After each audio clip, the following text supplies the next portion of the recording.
We are live. Good evening. The meeting of the Committee of the Whole Planning Administration is now called to order. I would ask you to rise as you are able for the reading of the invocation.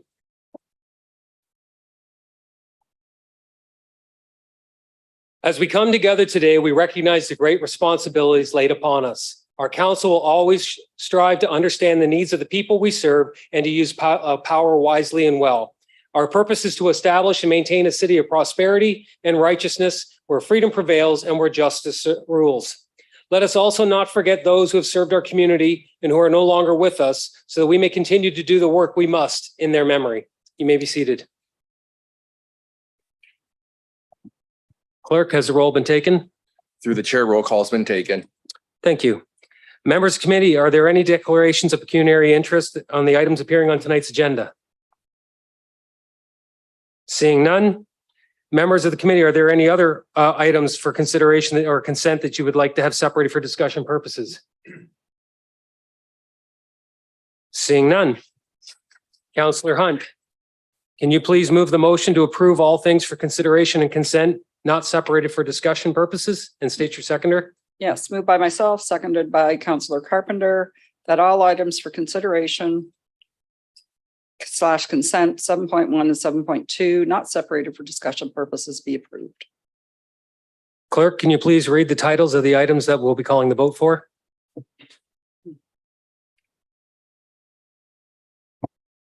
Through the chair, item 7.1, short-term rental accommodation registration update, and 7.2, the minutes from the previous Committee of the Whole meeting. Call the vote, please.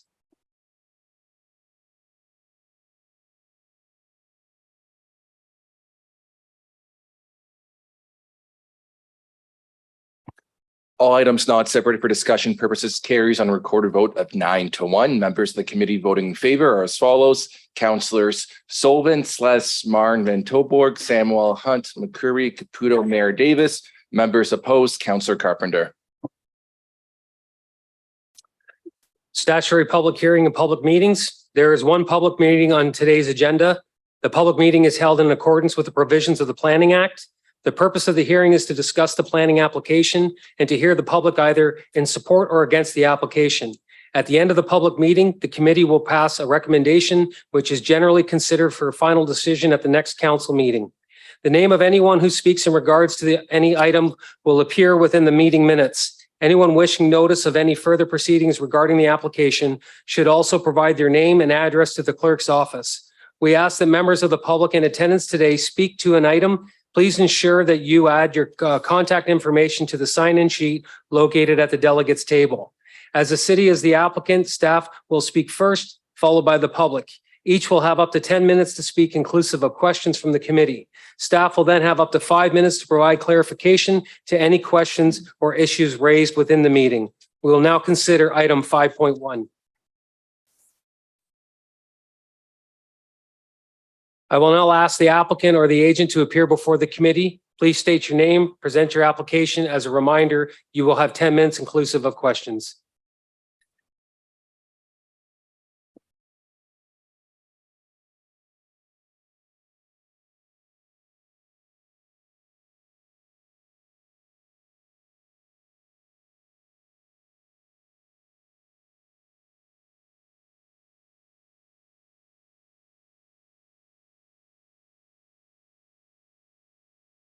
Through the chair, good evening. My name is Alan Waterfield. I'm the manager of long range planning in the City of Brantford's Planning and Development Services Department. I'm going to provide a brief presentation about official plan amendment number 5. But before I do so, I want to acknowledge the technical difficulties that we experienced at the open house that we hosted here on this matter back last week on May 1st. It did make it difficult for people to hear the presentation and participate. So I just wanted to be sure to advise that the decision of the committee tonight will, it won't be ratified until the council meeting on May 23rd. And so if any members of the public or anyone would like to still provide comments, they can certainly still do so. And then staff will forward those to council for that meeting on May 23rd.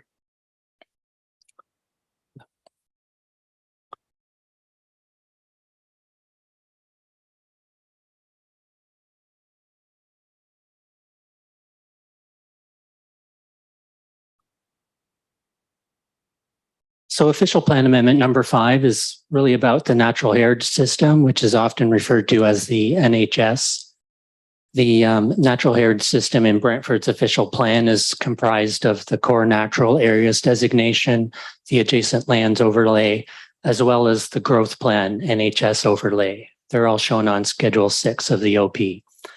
And these core natural areas are really a key foundation of the official plan. The policies of the designation are meant to protect environmental features such as creeks, wetlands, significant woodlands, and wildlife habitat to protect them from development or potential impact of adjacent development. So the official plan then carries forward that core natural areas designation onto other various schedules within the plan. And those show other designations and strategic growth areas applied around that framework that's set by the core natural areas, such as Schedule 3, which is the land use plan.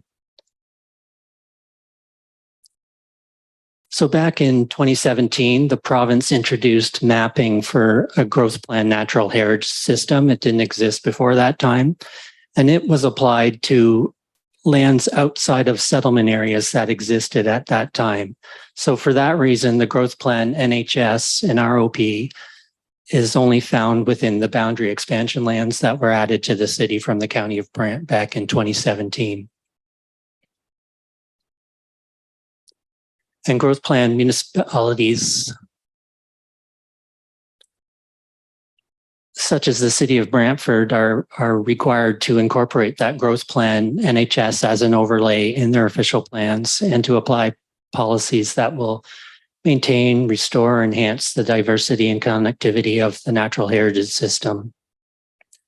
The growth plan NHS was prepared by the province through a pretty high level desktop exercise following a pretty rigid standardized methodology. So to address that, the province also allowed municipalities to refine the provincial mapping at the time of the implementation of their official plans. So for that reason, Brantford, we did propose some refinements to the growth plan NHS through our new official plan that we brought forward to council for adoption back in March of 2021. Our refinements were based on the comprehensive environmental impact study that was completed for the expansion lands as part of our official plan review. That was completed by our environmental consultants. So it was based on a more detailed level of analysis and some on the ground truthing of where environmental features were present.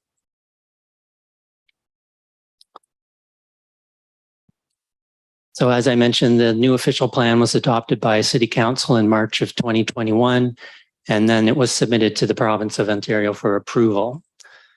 So the provincial government approved the OP back in August, and they made some modifications to the document, which included some changes to the schedules or the maps regarding the growth plan natural heritage system, as well as the associated core natural areas designation that aligns with it, as well as our adjacent lands overlay.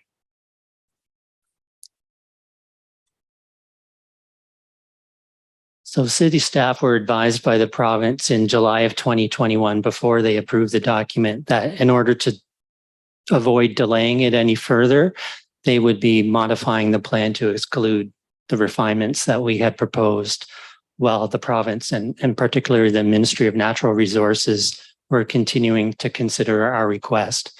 So we submit the document to the Ministry of Municipal Affairs and they send it out through their one window approach to other ministries, including Natural Resources.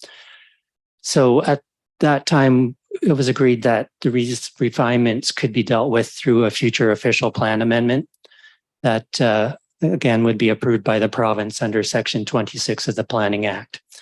So that enabled our OP, which was one of the first or the first to be approved under the revised growth plan of the day.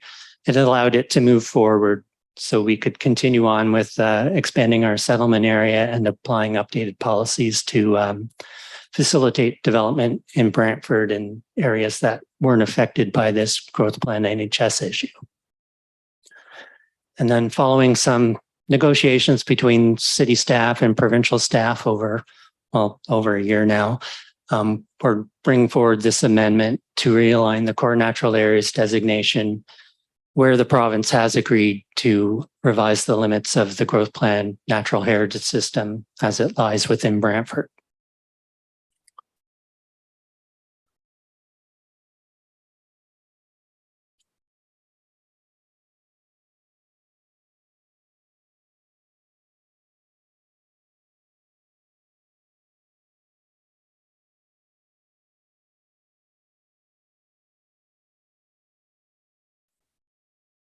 So the amendment affects about 30 hectares out of the 66 hectares that the city requested be refined out of the growth plan in accordance with what had been the council adopted version of the official plan for March of 2021. So the amendment doesn't change any policy text. It simply proposes some changes to the mapping that's found on 5 of the official plan schedules. And so where lands are to be removed from the growth plan NHS and the core natural areas designation, the land use designation that was originally proposed in the council adopted version of the official plan are what's being applied. So I'll highlight the more specific locations in these following slides. So the yellow area near the A label on this map, it includes just about a hectare of land that would be redesignated to the intensification corridor designation, which is applied along the Wayne Gretzky Parkway and Park Road North corridors.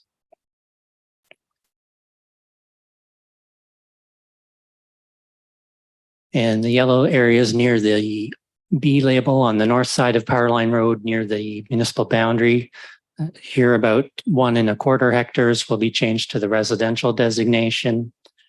There's about 9 hectares in the yellow areas on the south side of Powerline Road that are outside of the red settlement area boundary line. So those will be redesignated to the agricultural designation because they are situated in the rural agricultural area.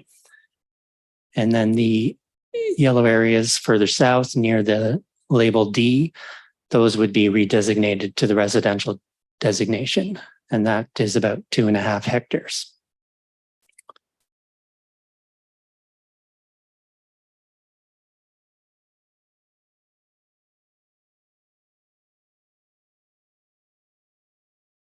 And here we can see the yellow area by the E label, which is near the corner of Linden and Adams Road in the future employment area to the east of Garden Avenue, north of the Highway 403. That is about 7 hectares, which would be redesignated to the general employment designation.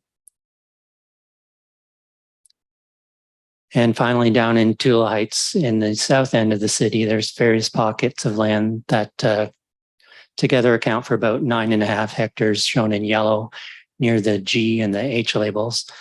Those would be redesignated to the agricultural designation. Again, that's because those lands are situated outside of the settlement area boundary in the rural agricultural area. So in summary, the province has agreed that the proposed refinements in the ones that they've accepted more accurately reflect the presence of natural heritage features, which were determined by the city and our consultants through the comprehensive EIS work that was done as part of the official plan review. And these changes, again, will provide some development opportunity on those affected lands while continuing to provide protection to adjacent natural heritage features that will remain in the core natural areas designation. And again, where land is being taken out of the core natural areas designation, the designation being applied is that which was approved by council through its adoption of the official plan, the version that was adopted in March of 2021.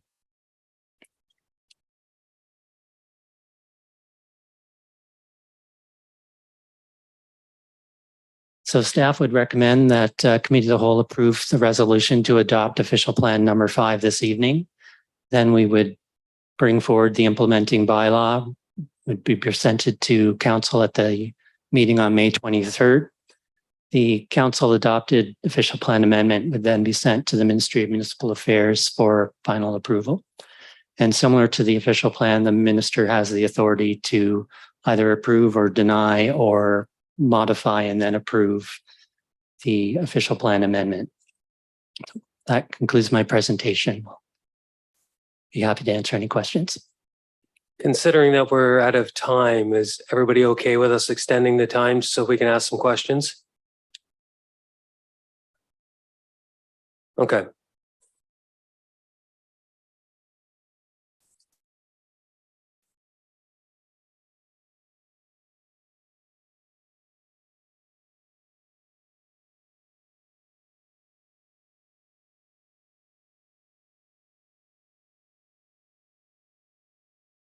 Councillor Sluss? Thank you, Mr. Chair. At the end of the day, Alan, are the proposed changes going to protect more? Or I is it thought we going to were be out more? of time. That's why I'd asked if there were any objections. Are we not allowed do we not allow staff to answer during the regular Q and A I'm going by when it that. gets on the floor? Yeah. Okay. So just one way or the other, I'm happy with either. I just want to know which we're doing. If we're extending the time, when it's the time extended, if we're doing it on the floor, when it's on the floor, make a call. Let's just do it now then. Put me in the queue. Am I allowed to continue? Thank you, Mr. Chair. Alan, at the end of the day, with the proposed changes, are we protecting more land or are we producing more land to be developed? We're producing more land that can be developed, but we are still maintaining appropriate environmental protections for the city's core natural areas.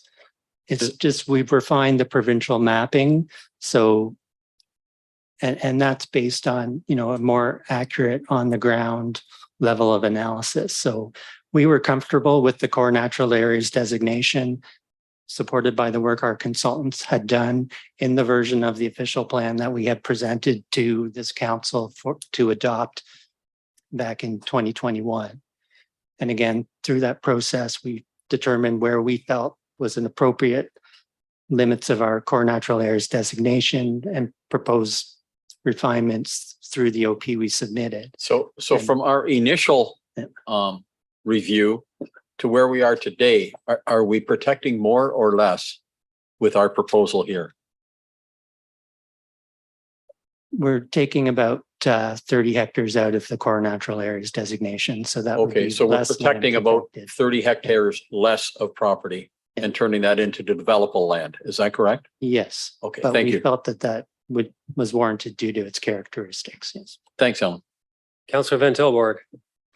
How long was the public presentation that we had earlier? The open house. Yes, mean how on long was May that? 1st? What was it scheduled for what length of time? It was scheduled to begin at 6:00. Unfortunately, we had those technical difficulties, so we had some delay before we were able to begin the presentation. Yeah. And I wasn't able to deliver it in our, through our usual system, and I had to speak through someone's laptop. So I'm not confident that people were necessarily able to hear it as well as they may have otherwise. How long was that presentation meant to be? Was it a 10-minute presentation or It was would it much have been longer? Very similar to the presentation I've given this evening. So the public meeting was the 10-minute presentation virtually that we're seeing tonight. And we also had some illustrative maps up, and I spent some time speaking with members of the public who did attend to answer questions at those maps after the presentation. Yes. And so it was your work with others that had a greater sphere of core natural area. And then you took it upon yourselves to reduce that amount by the 30 hectares. Is that my understanding? We could, it's different from what I looked at and I see that we have less, which is what you're saying. I didn't know when we passed that there was going to be another undertaking to reduce. At the time, we didn't know either. Through the chair, we presented the official plan to council to adopt with a core natural areas, natural heritage system that that council adopted and we sent to the province with the expectation that they would approve it as we sent to them. And to get to that Before that point, happened, yeah, before that happened, then Mhm. they came back to us and said, we don't have time to consider your modifications to the growth plan NHS. We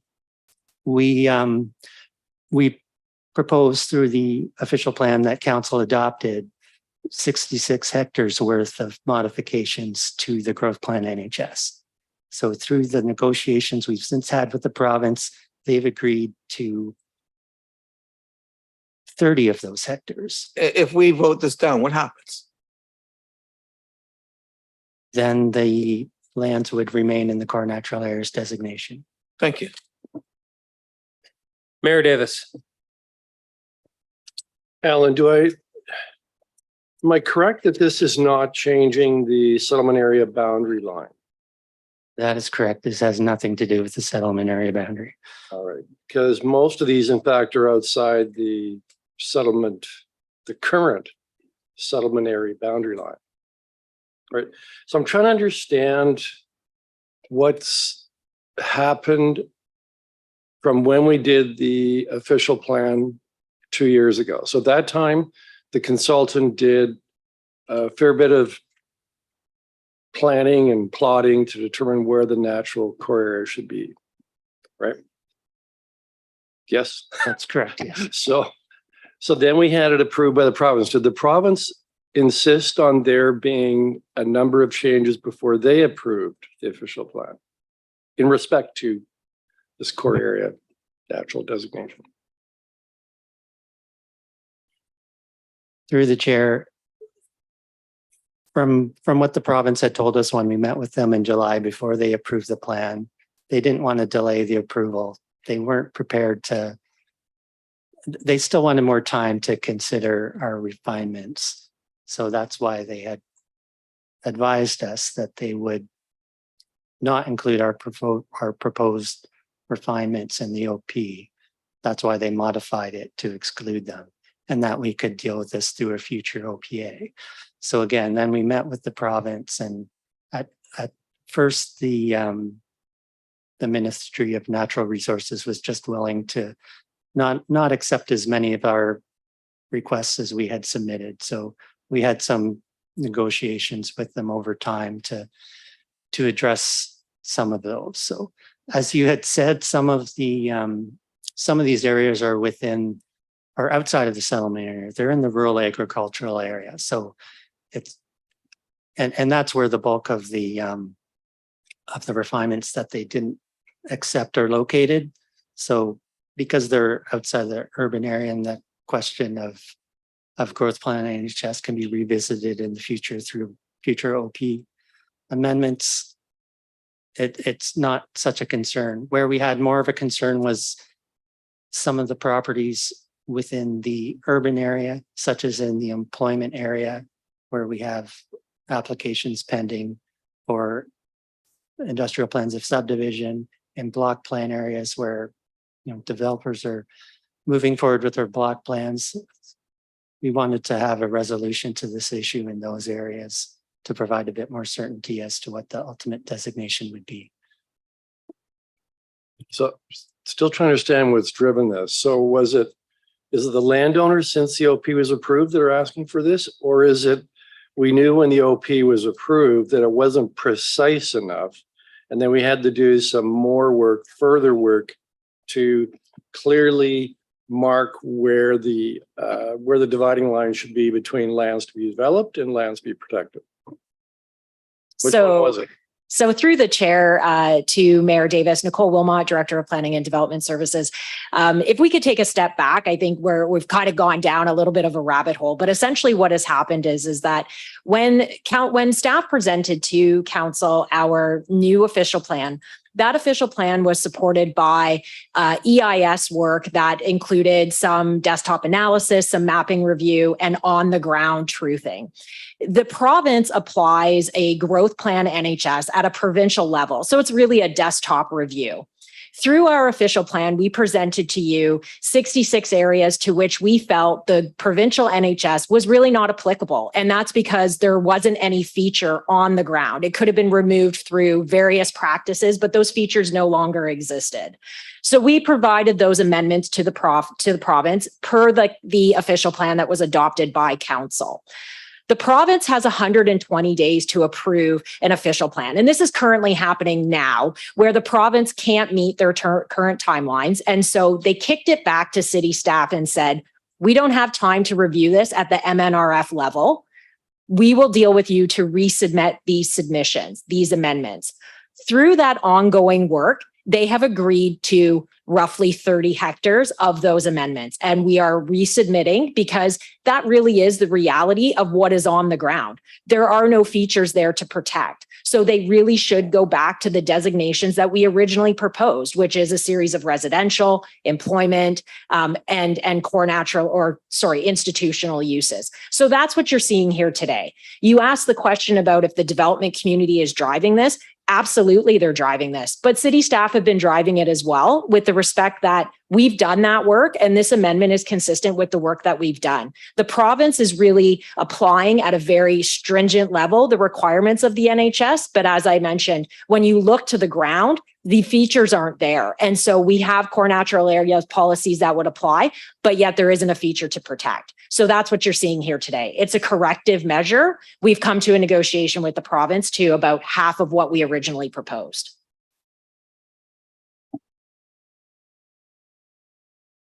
Thank you, Ellen. We'll now open up the floor to members of the public seeking to speak to this item. If there are any members of the public attending this meeting virtually to speak to the application, please use the raised hand function on the bottom of your screen. Are there any persons on the public in the chambers who would like to speak to this application? Please come forward to the delegates table, state your name and your mailing address. And as a reminder, you have 10 minutes inclusive of questions to present.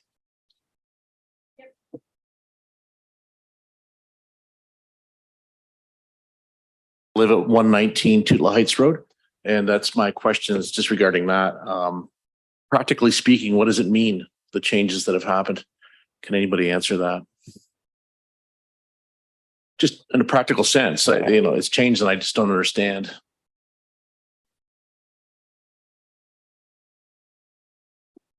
Can staff answer that?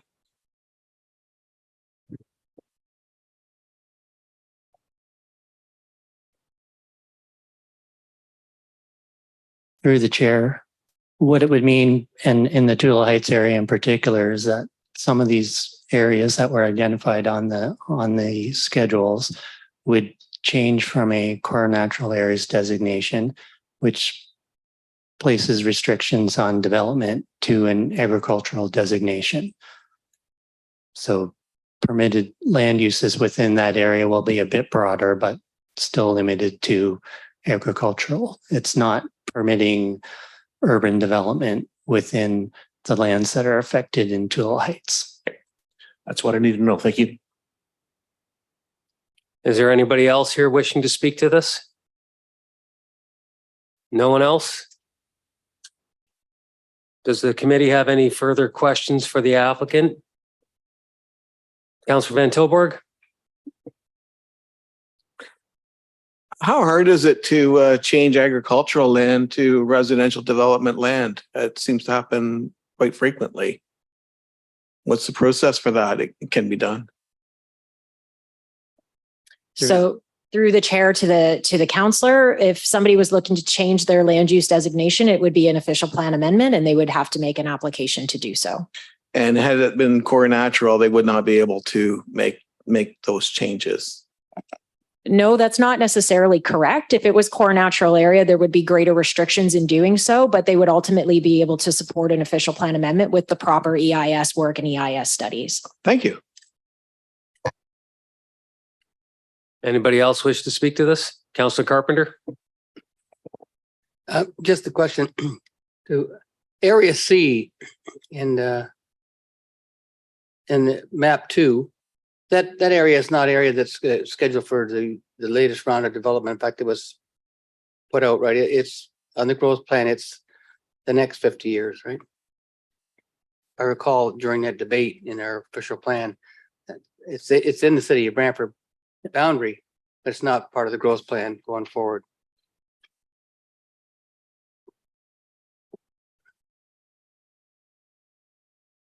Through the chair, the area C is currently outside of the settlement area boundary. That's correct. Right. Okay. But it's still inside the city, but outside the settlement area boundary. That's right. Thank you.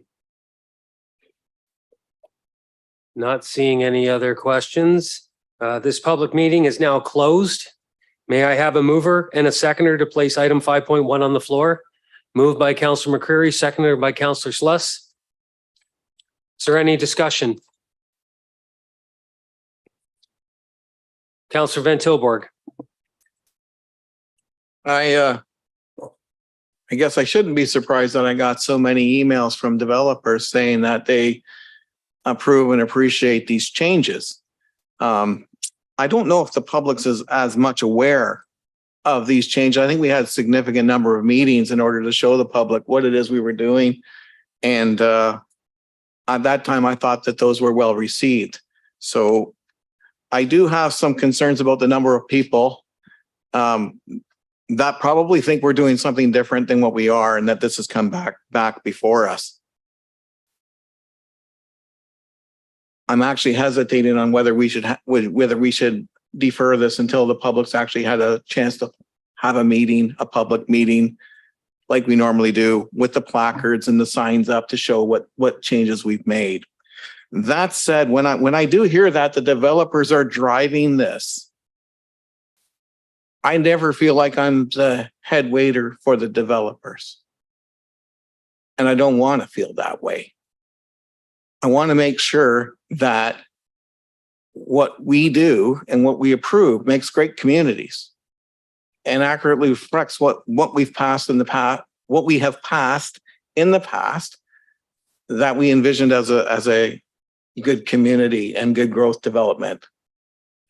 And I think we did that. Now, when I see some 60 acres, that's still a significant change.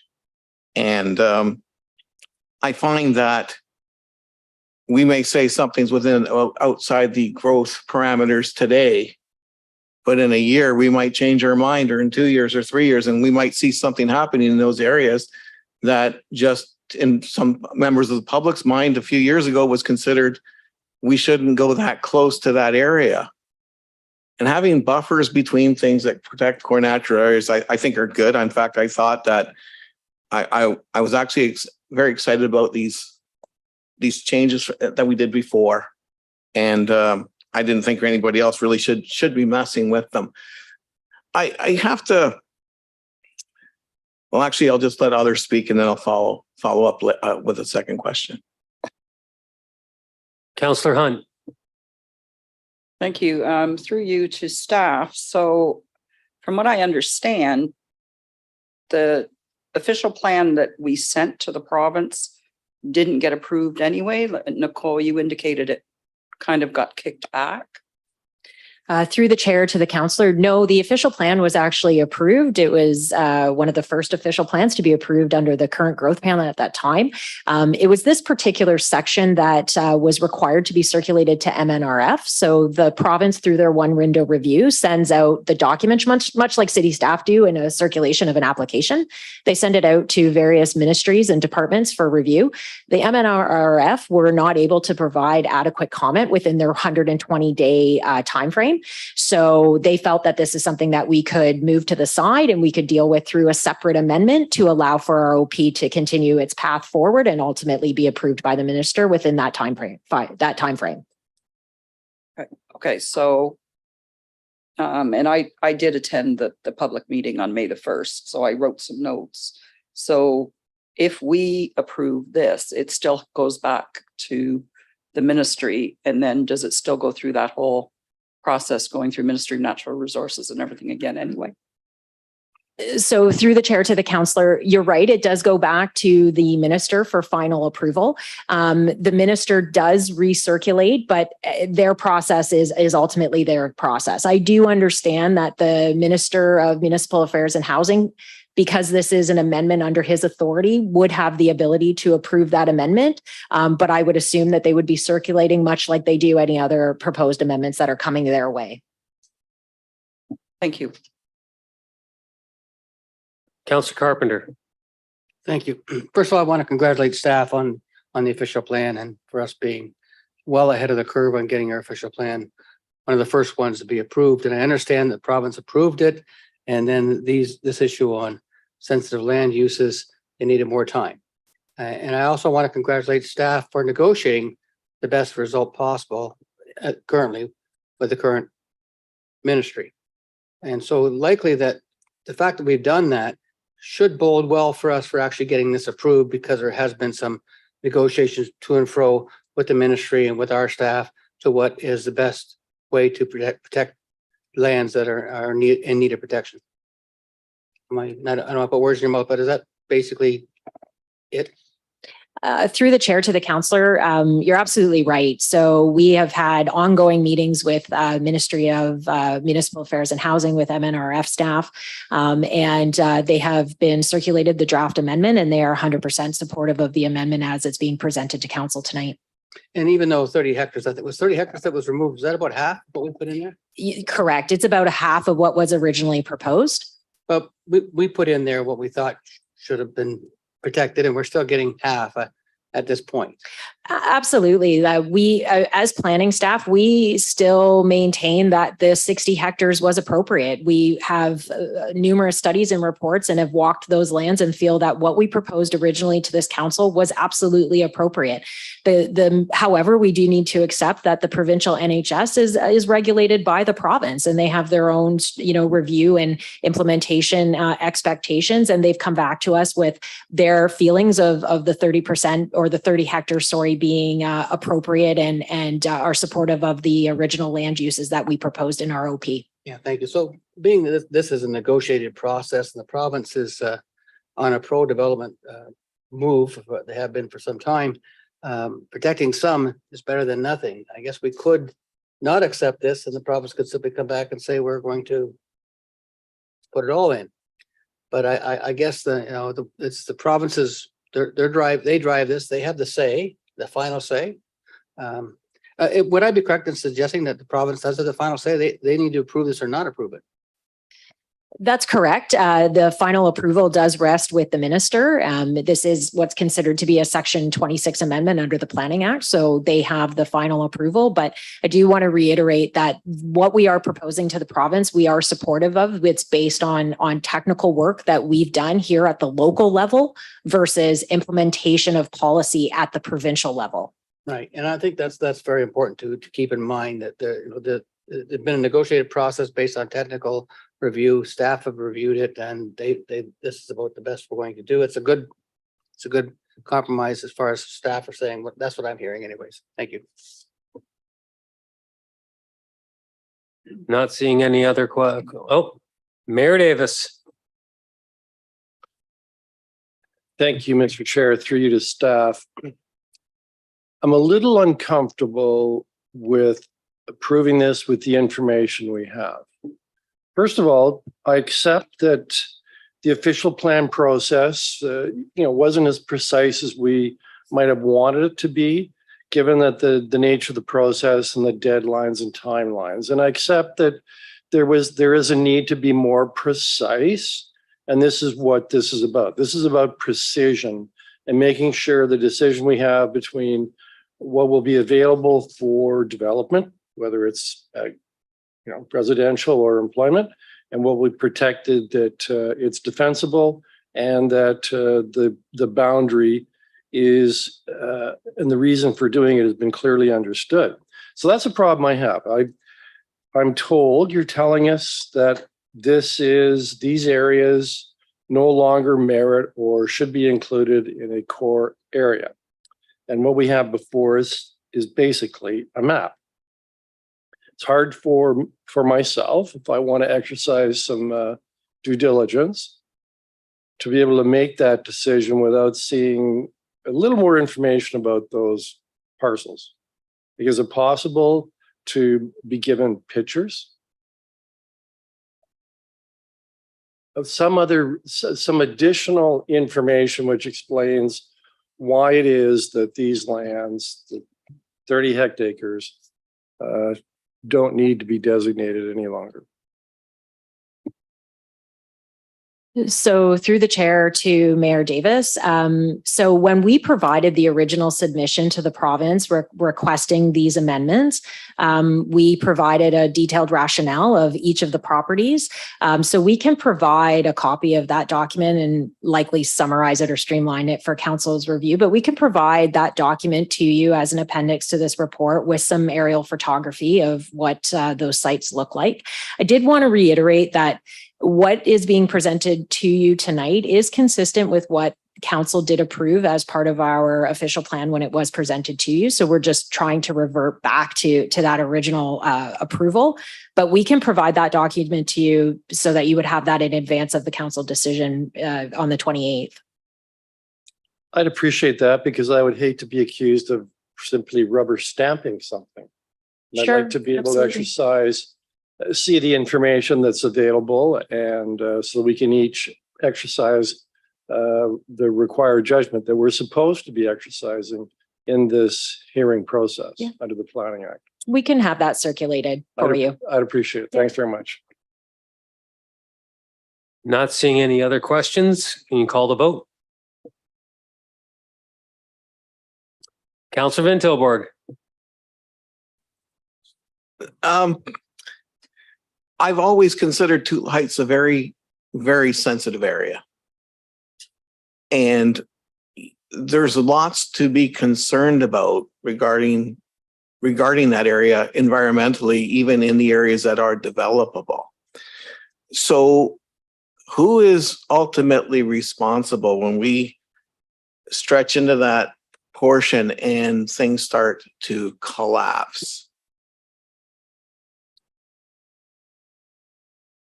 And I'm speaking with regards to things like runoff and stuff like that. That's an area that concerns me.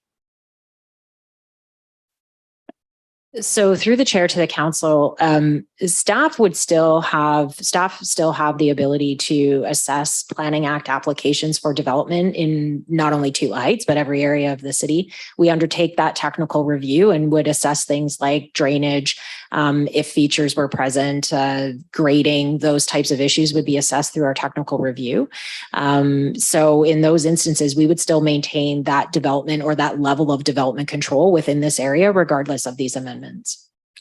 All right, because I am concerned if that agricultural area gets turned into developable, which I think it will, because a lot of it's all been sold, a lot of it's been pre-sold, and they're just waiting even on the other side of the county boundary.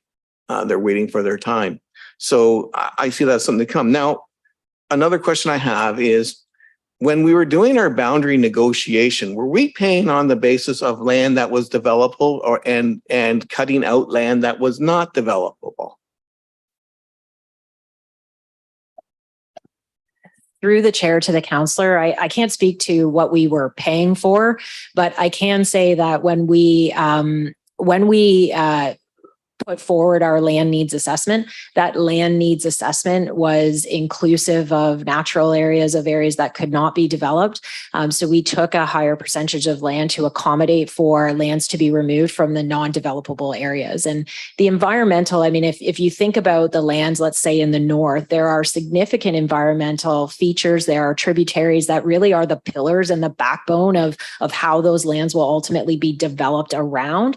And so we considered that when we looked at the amount of land that was needed to support growth to meet our 2051 forecasts. Okay, and so the original 60 acres and wasn't a frivolous thing. It's just something that you have revised in order to get it through.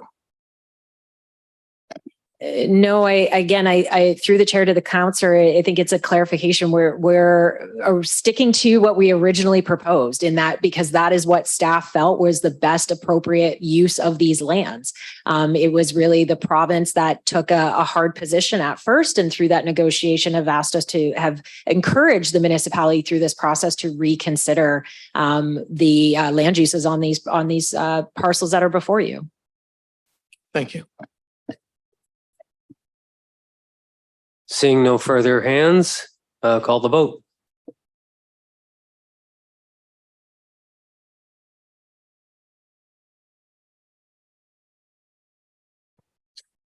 Item 5.1 carries on a recorded vote of 8-2. Members of committee voting in favor are as follows: Councillors Sullivan, Celeste, Martin, Carpenter, Hunt, McCreary, Caputo, Mayor Davis. Members opposed, Councillors Van Tilburg and Samwell. Thank you. There's no delegations tonight, and the committee will now consider the items that were separated. Oh, we don't have. Oh, we don't have that, sorry. So, Councillor Hunt, please move your motion for your resolution and state your seconder.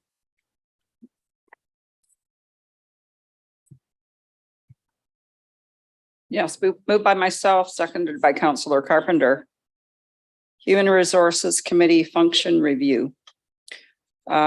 Whereas Chapter 15 of the Brantford Municipal Code applies to the proceedings of the Municipal Council of the City of Brantford and the committees created or continued under the chapter. And whereas Section 15.2.28 of Chapter 15 of the Brantford Municipal Code defines the Human Resources Committee as a standing committee of council and defines its composition and method of appointment. And whereas bylaw 21-2020, 25th of February 2020, 15.2.29 defines the Human Resources Committee functions. And whereas the functions of the Human Resources Committee shall, 1, monitor the implementation of and advocate on behalf of the Human Resources Master Plan, and 2, consider reports from staff regarding reorganization and restructuring of city's administration, which shall be the overarching position of the city when filling vacancies in the future, and 3, consider reports from staff regarding the filling of all new positions. Note the executive leadership team led by the CAO shall resume responsibilities of reviewing and approving the replacement of vacant positions only after the ELT has considered the potential efficiencies that may be realized through reorganization or restructuring as a result of the vacancy. Where no reorganization or restructuring options are being recommended, executive leadership team may proceed in filling of the vacancy. Where the reorganization and restructuring are being recommended, a report to the Human Resources Committee would be required in keeping with item 2 above. And 4, review and recommendation of any amendments to the Chief Administrative Officer's appointment bylaw when required. And 5, consider other matters regarding human resources as identified by the Chief Administrative Officer. And 6, consider reports for all new positions deemed necessary by the CAO, which do not increase the total labor budget. Be it now therefore it be resolved that the CAO be directed to conduct a municipal jurisdictional review to determine if other comparator municipalities have a Human Resources Committee or similar, and if so, the role and functions of the committee and the delegation of authority surrounding hiring of staff and organizational change, and that upon completion of the jurisdictional review, that the CAO be directed to report back on the outcome of the review and provide recommendations to council in Q3 of 2023. And can I speak to it? Absolutely. Okay.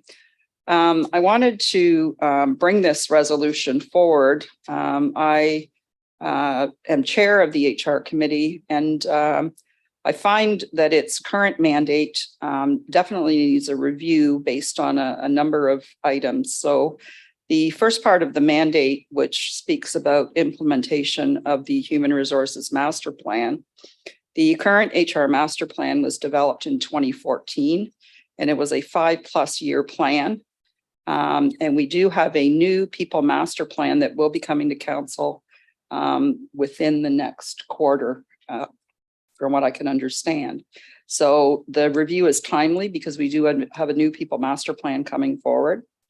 But the other thing that really stuck out at me is that item 2 speaks to any reorganization or restructuring. And so we are, in my mind, micromanaging at the very entry-level staff positions. And I, as a standing committee of council, I don't think that that's something that we should be involved in. We have executive leadership team and a CAO that are certainly well qualified to do that.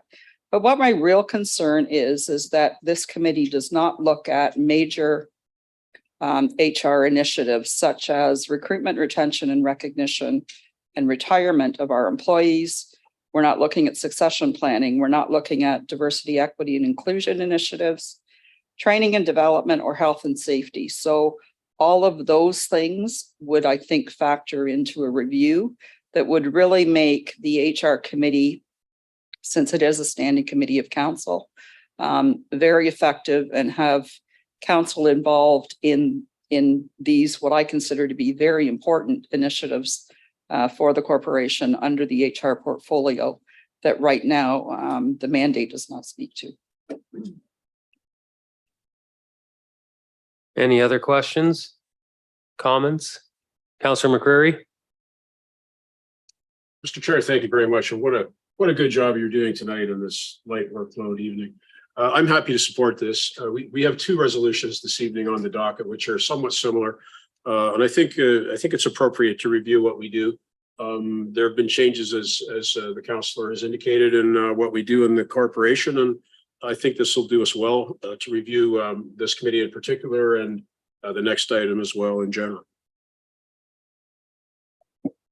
Thank you. Anyone further? Mayor Davis? Yeah, I agree with the 2 prior speakers. I think there is good reason to review our committee's structure. So the second motion we're about to deal with, I think, makes sense. But in particular, the HR committee, I agree with Councillor Hunt. It's been quite some time since we looked at the mandate of this committee. And what's interesting is I can compare it to the HR committee in Grand Bridge Energy that I regularly attend those board meetings. And that is very interesting to see the role that the HR committee plays in that with that board and that corporation. And it is very much about measuring metrics. I mean, how the corporation is doing in respect to attendance, absenteeism, filling vacancies, productivity. And so the focus of the HR committee really should be, I agree with Councillor Hunt, more focused on that. How do we help improve the productivity, the efficiency of the corporation? And also, I agree that it makes sense we spend less time dealing with issues that clearly the senior leadership team can deal with and that we don't need to deal with it. So I think if we kind of rejig that HR committee, I think it still is a very useful role to play. Just it's time to review and consider that in view of modern management practices. And I think that's the intent here. And so I'm happy to support it. Not seeing any further. Oh, Councillor Carpenter. First of all, I want to congratulate my board mate for her well thought out resolution. It's only been in the chair a few short months and she's already recognized the need for great changes here. So I congratulate Councillor Hunt for that. To the CEO, what would the process be for you going forward to conduct this municipal jurisdictional review? To you, Mr. Chair, Brian Hutchings, CEO. Yes, we would look at other municipalities, comparable ones. We have 5 we normally compare ourselves to of similar size and scope, and as well as neighboring municipalities. Look at them, see if they have an HR committee and what sort of role that HR committee does, and bring that back, and as well as some suggestions of some examples already provided at this table, some best practices in the area that are going forth in the municipal sector as well as in the corporate sector. And you've been around here for a while since we've had this HR committee, and you have seen HR committee meet on matters that are as entry-level employees, a lot of staff time to deal with simple entry-level employees. Will you also be commenting about the time it took staff and what position it put staff in by having to have every employee reviewed through an HR committee of politicians? Yes, that'll also be part of it. So the staff time and also some disincentive of staff when they bring some reports that are small, but actually could make some changes to make things better. Yeah, so this would be more efficient as well if staff can deal with the frontline employees as they should be doing in their normal course of their duties. It should be, but I think you're jumping ahead of what might write in the report. So wait to get the reports. Okay. All right, as you know, I haven't been a fan of this committee for some reason. For that, I don't think we should be micromanaging. I don't think it's the role of council to do that. As private sector corporations are a different story. All right, thank you very much. Thank you, Mr. Chair. Not seeing any further, can we call the vote?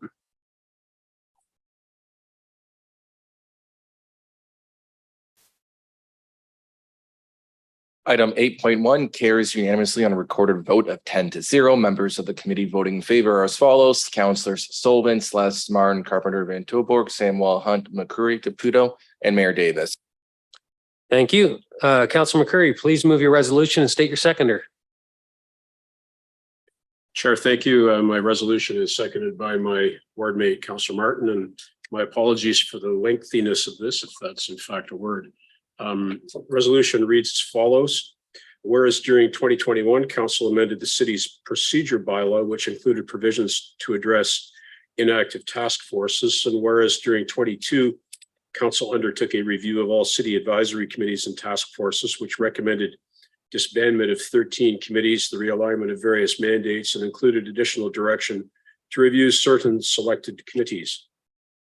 And whereas there's a desire for further improvements and efficiencies regarding the composition of the city's task forces and committees, and whereas bylaw 136-18 provided direction to conduct a council remuneration review through a citizen review committee by the year 2019, and that subsequent remuneration reviews be conducted as part of the corporate compensation review for exempt positions. And whereas in 2021, council did not proceed with phase 3 of the government's and employment status review and ward boundary review, which included a review of council remuneration that was to be undertaken with the compensation review for exempt positions. And whereas a citizen review committee for council remuneration was not completed in 2019 and a compensation review was not conducted in 21, and whereas the last fulsome council remuneration review was conducted in 2014, and whereas council remuneration reviews should be conducted every term of council, now therefore be it resolved that a review of all task forces, standing committees, and advisory committees be conducted by a task force consisting of the following members, one councillor from each ward, and B, that a citizens remuneration committee be struck with the following parameters. Number one, a mandate of task force to conduct research, review existing policies and practices, make comparisons with similar sized peer and neighboring municipalities, and produce an independent report with recommendations for the total level of compensation, benefits, and expenses for the current term of office. Number two, the composition of task force, 5 citizen appointees to be selected by the appointments committee, support by staff as required. Term of task force until complete with the mandate.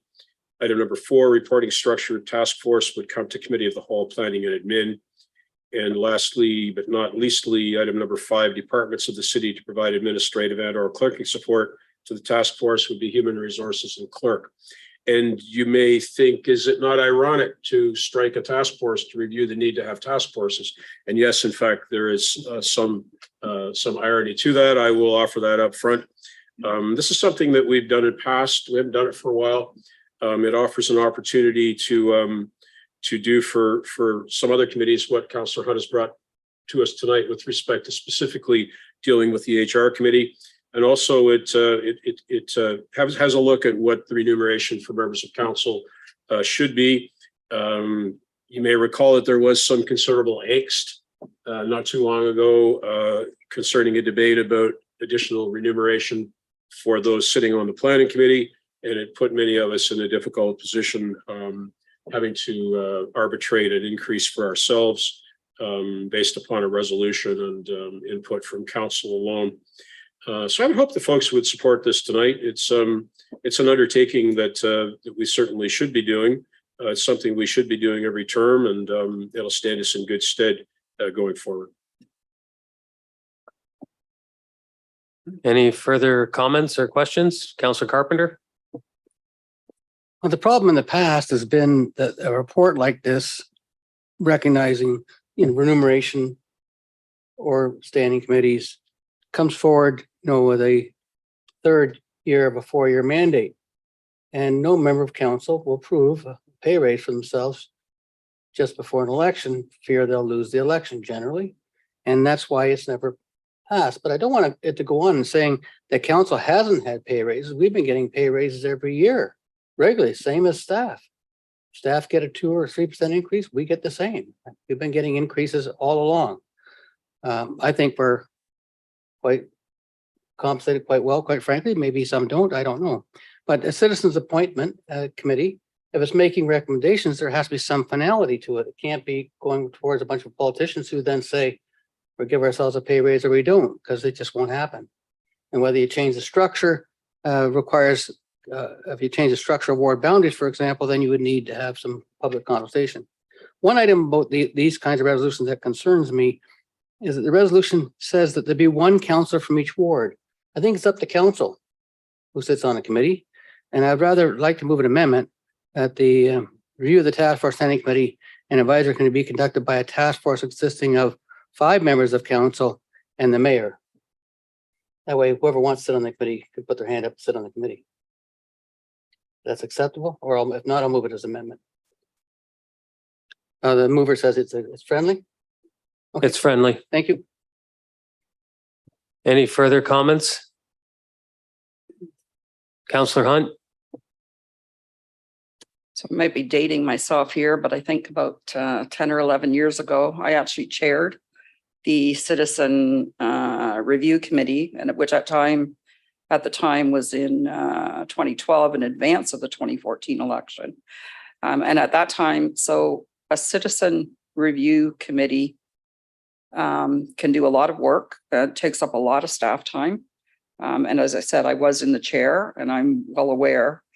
But anyway, we did about a year's worth of work, came before council, and the recommendations of that Citizens Review Committee were turned down by council. So first of all, I almost feel like this should be 2 resolutions. One, if we want to review task forces, then that's a committee of council. But to strike a citizen task force to review council remuneration and to lump that all into one resolution might be a little bit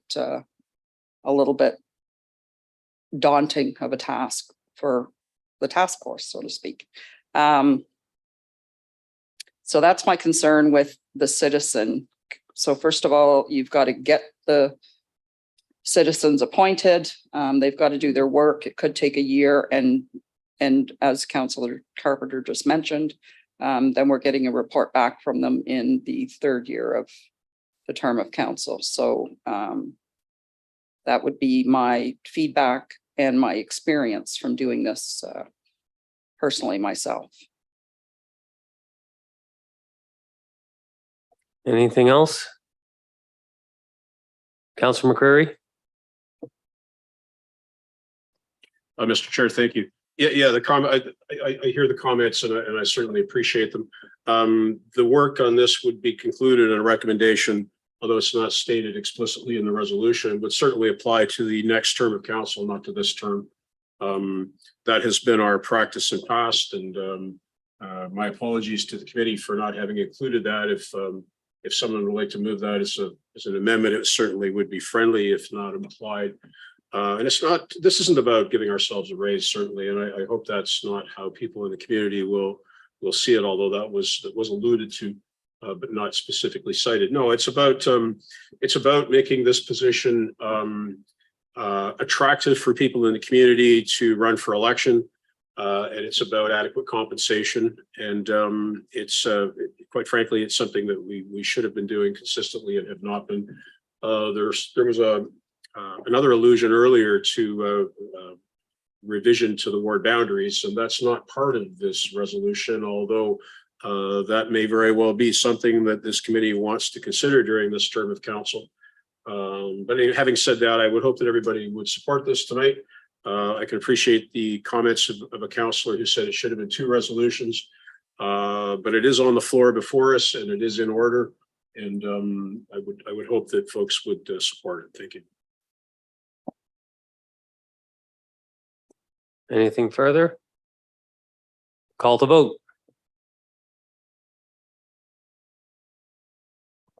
Does anybody care to raise their hands and say they want to be sitting on this committee?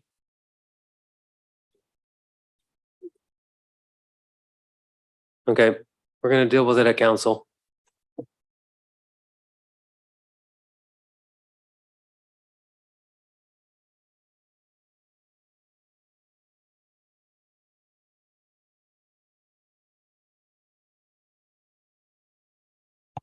Item 8.2 carries on recorded vote of 8-2. Members of committee voting in favor are as follows: Councillors Sullivan, Martin, Van Tilburg, Samuel, McCurry, Caputo, Mayor Davis. Members opposed, Councillors Carpenter and Hunt. Thank you. There are 2 notices of motion. Councillor Caputo, please read the title of your notice. Thank you, Chair. Winter and Summer Festival. Councillor Carpenter, please read the title of your notice. Thank you, Mr. Chair. Rowanwood Ave and Cumberland Street always stop control. Please note the notice of motion deadline for May 23rd council agenda is Thursday, May 18th at 9 a.m.